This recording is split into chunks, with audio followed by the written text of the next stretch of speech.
Ассаламу алейкум достар. Осы видеомды соңына дейін қарауға кеңес беремін. Тәтті бұрыштарды қыстыққа қалай сақтаймыз? Осы лайфхак жолмен бөлісейін.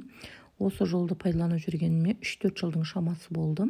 Міне қараңыздар, барлығын жақсылап жуып аламыз.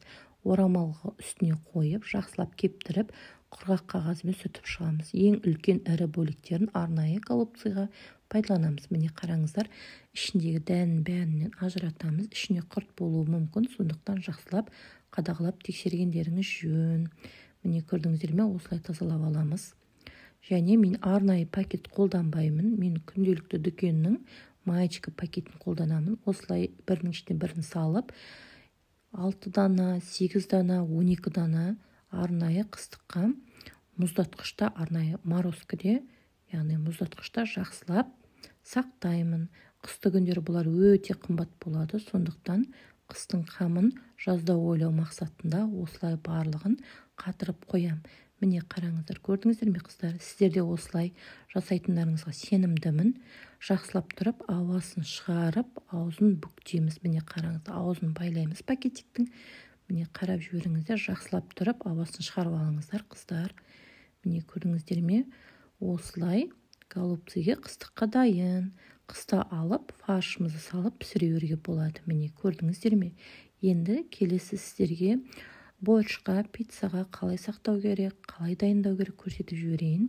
Жақсылап барлығын дәнінен бөліп аламыз. Келесі тәтті бұрыштарымызды осылай әрі етіп тураймын. Мен көбінесе қыста өзбек шорпасын пісіремін, лағман пісіремін. Сол кезде мұздатқыштан алып, тәтті бұрыштарымызды сала қоямыз. Міне қараңыздар, өте жақсы, тиімді әдістің бірі.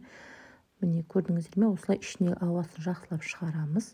Басыңқырап, бұл әлі де толтырамын. Мен сіздерге бастапқыда көрсетіп жатқаным. Енді келесі тәтті бұрыштың осылай